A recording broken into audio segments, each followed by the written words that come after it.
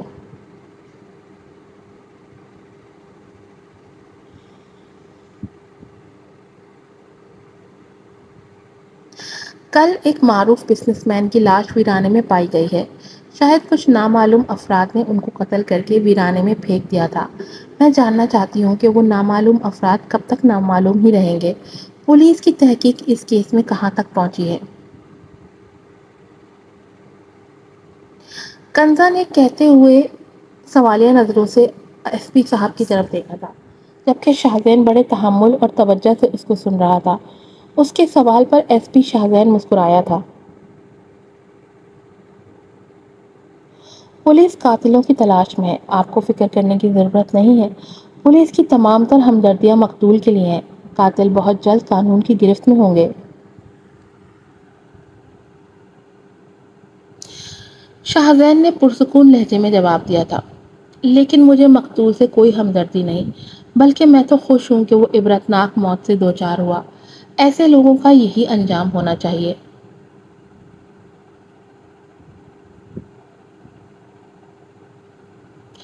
اس بار S P Shahzain کو حیرت ہوئی تھی۔ وہ ابھی تک سمجھ نہیں پایا تھا کہ یہ لڑکی کس وجہ سے اس سے ملاقات کی خواہش مند تھی۔ آخر آپ کہنا کیا چاہتی ہیں؟ کھل کر بات کریں۔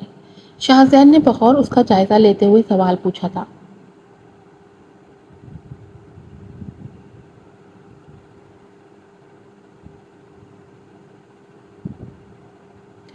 وہ انتہائی کرپٹ اور جابر شخص تھا، جس نے کئی مظلوموں کا خون چوس کر مال و دولت اکٹھی کی تھی۔ اس کے کئی جوئے کے اڈے تھے، جن میں منشیات کا کاروبار عروج پر تھا۔ شاید اب بھی ہوگا، کیونکہ ایسے لوگ اپنے پیچھے بھی اپنے جیسے وارث ہی چھوڑ کر جاتے ہیں۔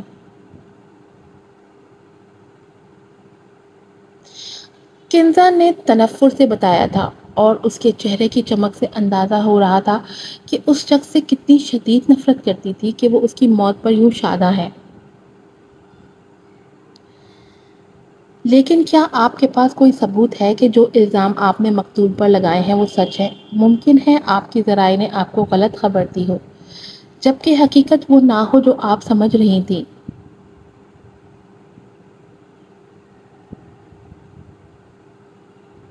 شاہزین نے ایک بار پھر پوچھا تھا۔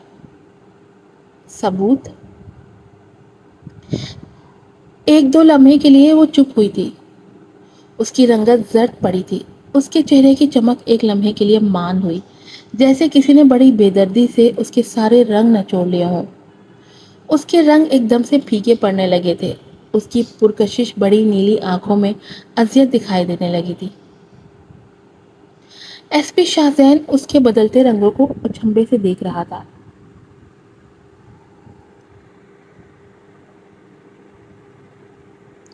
ثبوت آپ کے سامنے ہے ایس پی صاحب۔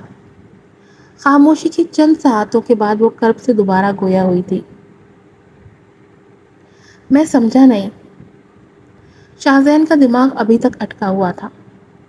جو خاندان اس کے ظلم و ستم کا شکار ہوئے، ان میں سے ایک میں بھی ہوں، جس نے اس کے ظلم کو برداشت کیا ہے۔ میں وہ سب کیسے بھول سکتی ہوں؟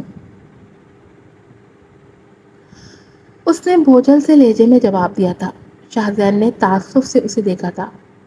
شاہزین کو اس سے ہمدردی ہوئی تھی۔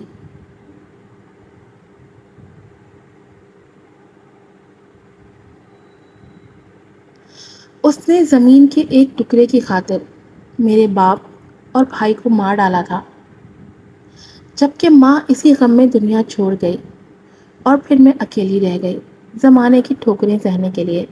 کسی نے میرا ساتھ نہیں دیا تھا۔ اس کی آنکھیں کسی بنجر صحرا کی طرح لگ رہی تھی، لیکن میں نے ہمت نہیں ہاری۔ بہت بھاگ دوڑ کی، بڑے بڑے سیاستدانوں کے پاس گئی کہ وہ مجھے انصاف دلائیں۔ پولیس سے بھی مدد مانگی، لیکن کوئی بھی اس ظالم سے مجھے انصاف نہیں دلا سکا تھا۔ مجھے میرا حق نہیں ملا کیونکہ حق صرف اس کو ملتا ہے جس کے پاس طاقت ہوتی ہے، اور میرے پاس کوئی طاقت نہیں تھی۔ تب سے میں نے سوچ لیا تھا کہ صحافت میں آ کر ایسے بے رحم لوگوں کے چہروں پر سے نقاب اتاروں گی۔ اپنے قلم کو اپنی طاقت بنایا۔ اب اس ظالم کی موت کی خبر سنی تو میری روح کو کچھ سکون ملا ہے، جیسے مجھے میرا انصاف مل گیا ہو، اور میری شدید خواہش ہے کہ اس جیسے دوسرے لوگوں کا انجام بھی ایسے ہی عبرتناک ہو۔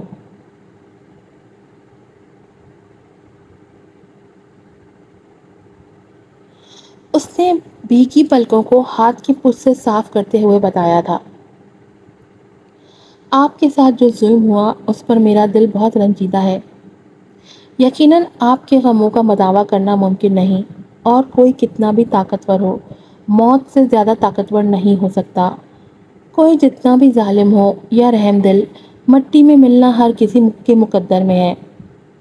لیکن میں وعدہ کرتا ہوں، جب تک زندہ ہوں اپنی ہر ممکن صحیح کروں گا کہ انصاف غالب ہو اور برائی مغلوب۔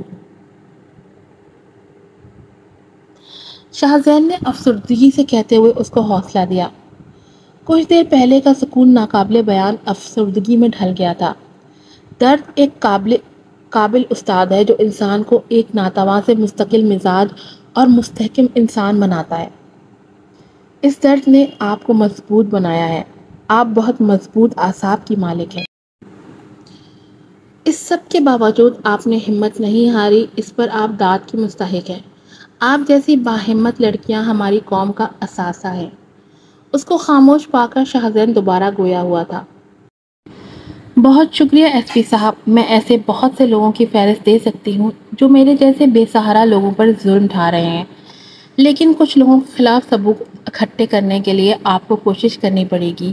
امید کرتی ہوں آپ مجھ جیسے کئی ناتواں لوگوں کو ان کے چنگل سے نجات دلانے کی پوری کوشش کریں گے اور برائی کے اس ناسور کو جڑ سے اکھاڑ دیں گے۔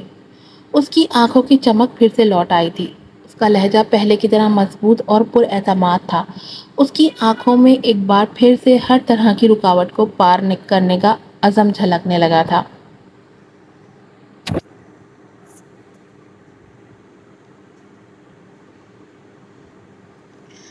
دریچے سے جھانکتی وہ لڑکی عجیب دھک سے بری ہوئی ہے کہ اس کے آنگن میں پھول پر ایک نیلی تتلی مری ہوئی ہے۔ کبھی اذانوں میں کھوئی کھوئی، کبھی نمازوں میں روئی روئی، وہ ایسے دنیا کو دیکھتی ہے کہ جیسے اس سے ڈری ہوئی ہے۔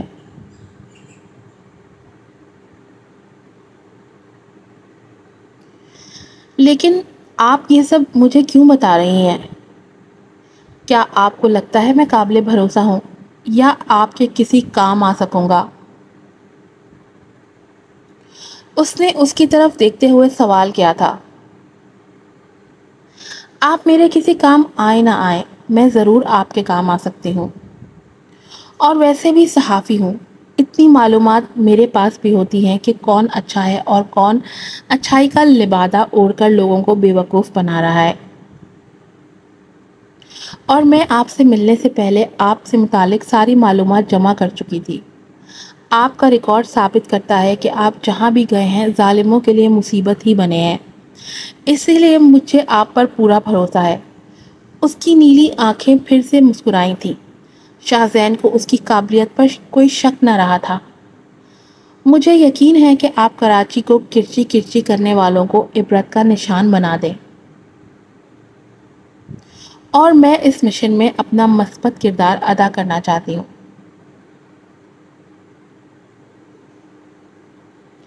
کراچی کو آپ جیسے لوگوں کی ضرورت ہے، اور ایسے لوگوں کے ساتھ مل کر کام کرنا میرے لیے کسی اعزاز سے کم نہیں ہے۔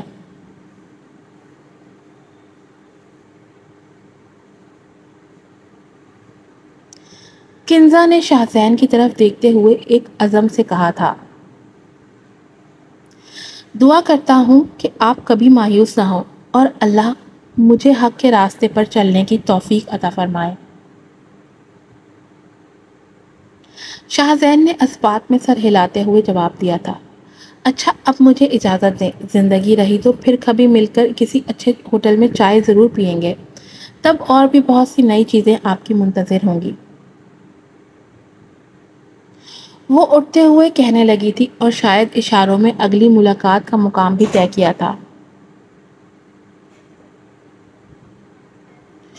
اور ہاں، ذرا محتاط رہیں کیونکہ پولیس کو پتہ چلے نہ چلے، مقتولین کے مالکوں کو بہت جلد پتہ چل جائے گا کہ وہ نامعلوم افراد کون ہیں۔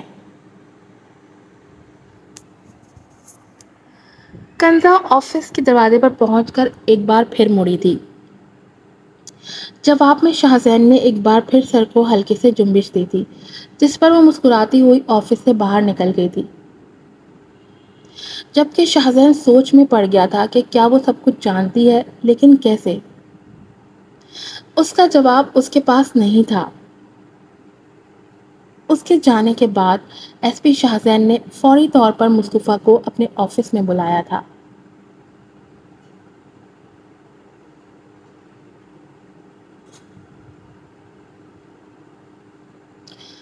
رفت، کیا سوچ رہی ہو؟ کافی دیر سے نوٹ کر رہی ہوں، گمسم سی بیٹھی ہو۔ سب خیریت تو ہے نا؟ کہیں دل کو کوئی روک تو نہیں لگا بیٹھی؟ شہر سے رفت کو یوں خاموش دیکھ کر رہا نہ گیا تو آخر پوچھ ہی لیا تھا۔ مجھے کوئی گڑبڑ لگ رہی ہے، جیسے ہم سے کچھ چھپایا جا رہا ہو۔ پہلے ایسا کبھی نہیں ہوا۔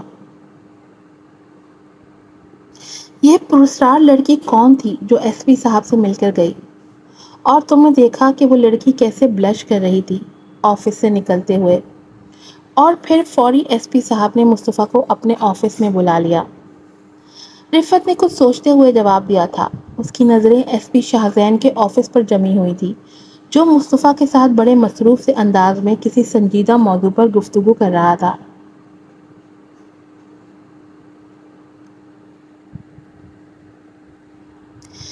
کیا مطلب؟ میں سمجھی نہیں، تم کہنا کیا چاہتی ہو؟ سحر نے حیرانگی سے پوچھا تھا۔ تمہیں یاد ہے کل ایس پی صاحب اور انسپکٹر مصطفیٰ دونوں آفس سے غائب تھے بنا بتائے، حتیٰ کہ ان کے نمبر بھی بن جا رہے تھے، اور آج جب مصطفیٰ آفس آیا تو میں نے اس سے متعلق پوچھا تو اس نے بات ہی بدل دی۔ رفت نے آہستگی سے جواب دیا تھا۔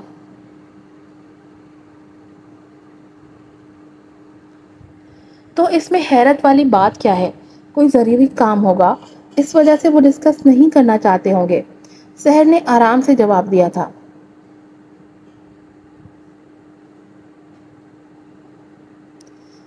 ہم ان کی ٹیم میں شامل ہیں۔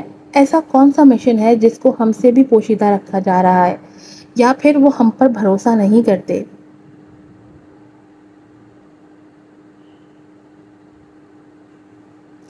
رفت کی سوئی ایک ہی جگہ پر اٹکی ہوئی تھی۔ اس کی چھٹی حس اسے کچھ غلط ہونے کا احساس دلا رہی تھی، لیکن ایس پی شاہزین بہت محتاط انداز میں کام کر رہا تھا۔ اب یہ تو ایس پی صاحب ہی جانتے ہوں گے کہ اصل بات کیا ہے، تم ان سے کیوں نہیں پوچھ لیتی؟ ویسے بھی اسی بہانے ان سے تھوڑی گپ شپ کرنے کا بہانہ بھی مل جائے گا، سحر نے اسے مشورہ دیا تھا۔ بکواس نہ کرو، تمہیں کیا لگتا ہے وہ خڑوس ایس پی مجھے بتا دے گا؟ اور دوسری بات، مجھے کوئی شوق نہیں ہے اس خڑوس سے گپ شپ لگانے کا، رفت نے منہ بسوڑتے ہوئے جواب میں کہا تھا۔ رفت اس لیے بھی پریشان تھی کہ ان کے گینگ کے ایک فرد کو کل بڑی بے دردی سے قتل کر دیا گیا تھا، اور اس سے متعلق کوئی نہیں جانتا تھا کہ وہ سب کون تھے۔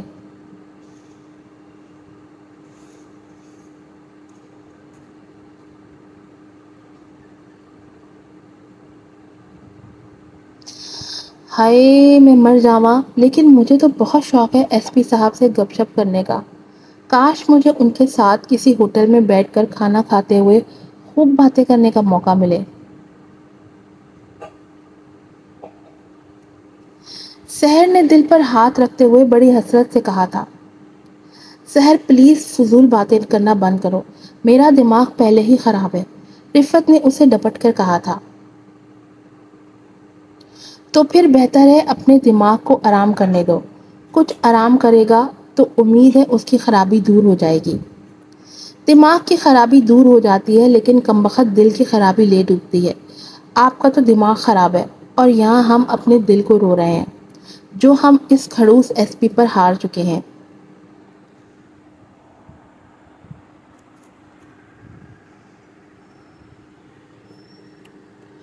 سحر نے بڑے سکون سے جواب دیا تھا تو رفت نے اسے گھور کر دیکھا تھا۔ تمہیں نہیں لگتا تم کچھ زیادہ ہی اوور ری ایکٹ کر رہی ہو؟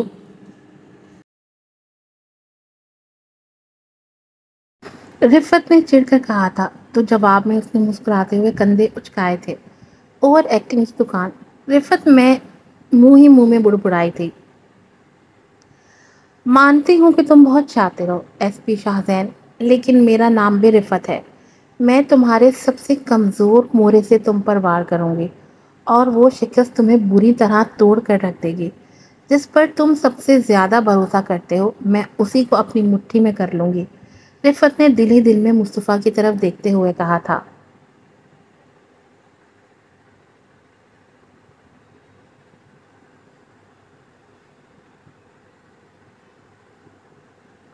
وہ بہت بڑے رقبے پر پھیلا ہوا سفید سنگ مرمر کا ایک خوبصورت 3 فلورز پر مشتمل بنگلہ تھا جو کہ کراچی کے بزنس ٹائکون شمشیر علی خان کی رہائش گاہ تھا، جس میں سینکڑوں ملازمین ہمہ وقت مستعد رہتے تھے۔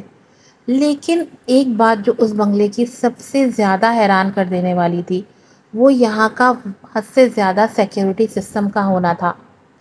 جیسا کہ سامنے نظر آنے والے بڑے داخلی دروازے پر 6 مسلح گارڈز مستعد نظر آ رہے تھے، وہاں سے اندر داخل ہوں تو گیراج کو عبور کر کے لکڑی اور شیشے سے مزین ایک اور 2 ہیکل دروازہ آ جاتا تھا اور اس دروازے کے دائیں بائیں شیشے کی قد آدم کھڑکیاں تھیں۔ دروازے اور کھڑکیوں میں لگے شیشے سیاہ رنگ کے تھے جن کو عبور کرتے ہی آپ خارجی دنیا سے کٹ جاتے تھے۔ اس دروازے سے جب اندر داخل ہوں تو وہاں سے سخت قسم کی سیکیورٹی کی چیکنگ کے مراحل شروع ہو جاتے تھے، جہاں کوئی بھی شخص بغیر چیکنگ کے نہ تو گزر سکتا تھا اور نہ ہی اندر جا سکتا تھا۔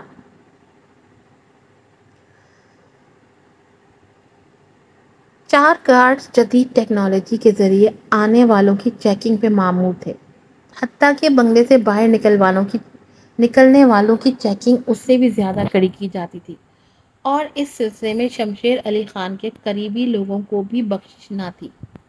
اور اس سب کے باوجود بھی پورا بنگلہ سیکیورٹی کیمروں کے حصار میں تھا۔ یہاں تک کہ کوئی پرندہ بھی نظر میں آئے بغیر پر نہیں مار سکتا تھا۔ اس کے بعد سامنے سے سجائے گئے بڑے لان کو عبور کریں تو دوسری اور تیسری منزل کی بالکونیاں بخوبی واضح ہو جاتی تھیں، جو کہ بنگلے کی خوبصورتی کو مزید 4 چاند لگا رہی تھی۔ بڑا سا آنگن طرح طرح کے ملکی اور غیر ملکی پھول اور پودوں سے سجا ہوا تھا جو کہ بہت خوبصورت نظارہ پیش کر رہے تھے۔ ہری بیلوں نے آسمان کو چھوتی دیواروں کو پوری طرح سے ہریالی سے ڈھانپ رکھا تھا، یوں لگتا تھا کہ دیواریں سیمنٹ اور اینٹوں کی نہیں بلکہ سبز بیلوں کی بنی ہوں۔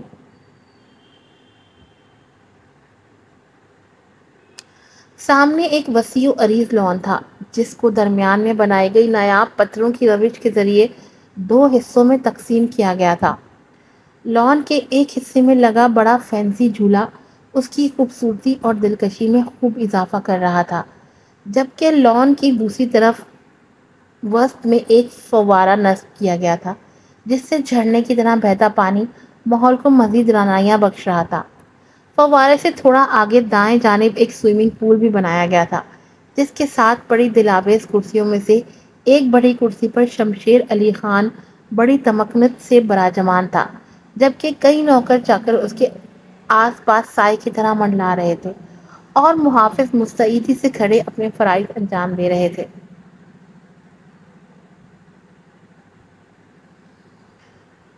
نئے ایس پی کو دعوت نامہ بھجوا دیا تھا نا کہ آج رات کو ہمارے ہاں ہونے والی دعوت میں اس کا شرکت کرنا کتنا ضروری ہے؟ شمشیر خان نے اپنی بڑی سی مونچھوں کو تاؤ دیتے ہوئے سوال کیا تھا۔ اس کی عمر 50 سے 60 سال کے لگ بھگ تھی، لیکن اچھی صحت اور فٹنس کی وجہ سے وہ اپنی عمر سے کئی سال چھوٹا لگتا تھا۔ 6 فٹ کے قریب قد، اچھی صحت اور بڑی بڑی مونچھیں اس کی دہشت میں اضافہ کر رہی تھی۔ جی خان صاحب، بھجوا دیا تھا۔ انہوں نے دعوت میں شرکت کرنے کی یقین دہانی کروائی ہے۔ اس کے سامنے مؤدب کھڑے ملازم بہادر نے فوری جواب دیا تھا۔ وہ بہت شاطر پولیس آفیسر ہے، اس لیے اس کو قابو کرنا بہت ضروری ہے، ورنہ مستقبل میں وہ ہمارے لیے خطرہ بن سکتا ہے۔ جب وہ ہماری مٹھی میں ہوگا تو سمجھو کراچی ہماری مٹھی میں بند ہے۔ شمشیر خان توقف کے بعد گویا ہوا تھا۔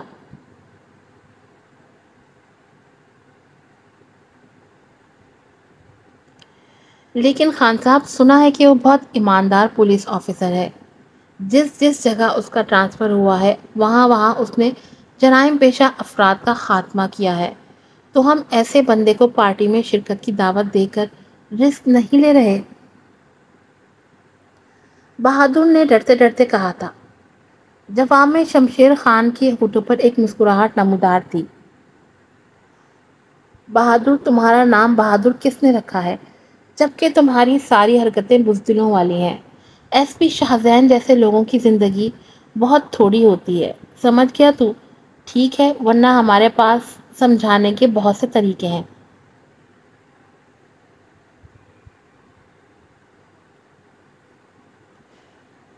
ہمارے پاس سمجھانے کے بہت سے طریقے ہیں، شمشیر خان نے لاپرواہی سے جواب دیا تھا، اور بہادر نے مزید کچھ بولنے سے گریز کیا تھا، کیونکہ وہ جانتا تھا ضرورت سے زیادہ بولنے والا پھر ہمیشہ کے لیے خاموش ہو جاتا ہے۔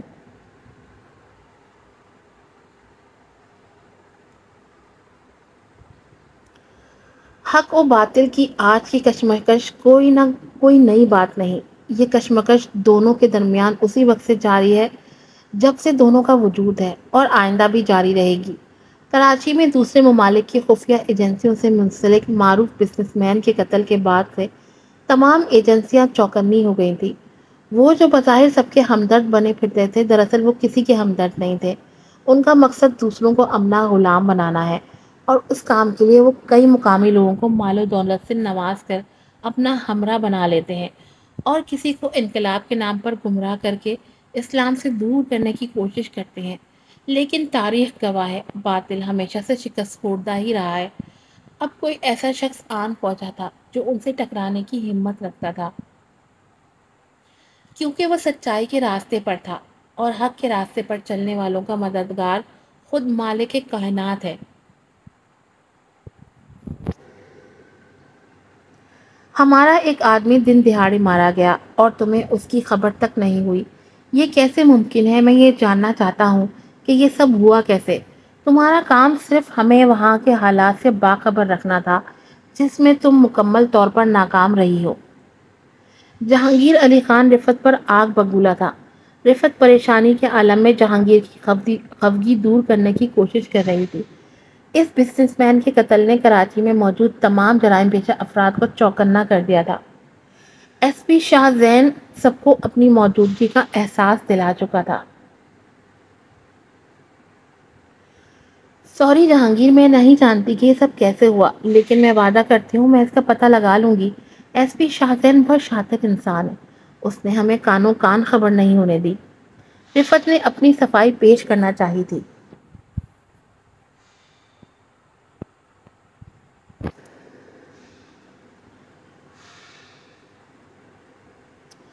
اگر وہ بندہ ایس پی شاہ زین نے مارا ہے تو اس کا مطلب ہے وہ اس سے تمام معلومات لے چکا ہوگا، اور تم اچھے سے جانتی ہو یہ سب ہمارے لیے کتنا خطرناک ہو سکتا ہے۔ وہ پاکستان میں موجود ہمارے پورے نیٹ ورک کو تباہ کر دے گا۔ جہانگیر نے سرد لہجے میں کہا تو رفت کو اپنا وجود سٹ پڑتا محسوس ہوا تھا۔ وہ جہانگیر کے غصے سے واقف تھی، وہ کچھ بھی کر سکتا تھا۔ دیکھیں جہانگیر، ابھی کنفرم نہیں ہے کہ یہ سب شاہ زین نے کیا ہے، ہو سکتا ہے یہ سب ہمارا وہم ہو۔ رفت کے دل میں شاہ زین کے لیے نرم گوشہ پیدا ہوا تھا، اس لیے نہ چاہتے ہوئے بھی وہ جہانگیر کے سامنے اس کا دفاع کر رہی تھی۔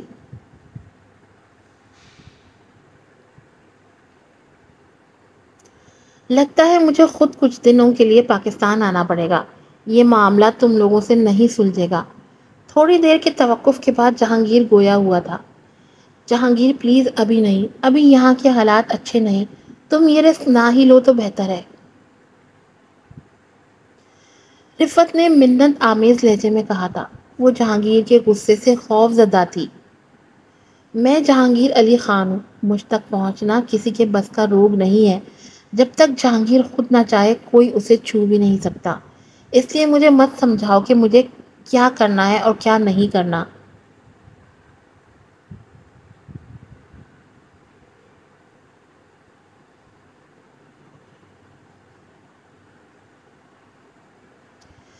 جہانگیر کے پتھریلے لہجے نے اس کے لبوں کو سی دیا تھا۔ میں بہت جلد پاکستان آ رہا ہوں، تم لوگوں کو آگاہ کر دو۔ جہانگیر نے اس کا جواب سنے بغیر ہی رابطہ منقطع کر دیا تھا اور رفت پوری طرح سے پھنس چکی تھی۔ آج کی ایپیسوڈ یہیں پر ختم ہوتی ہے۔ امید ہے آپ کو پسند آئی ہوگی۔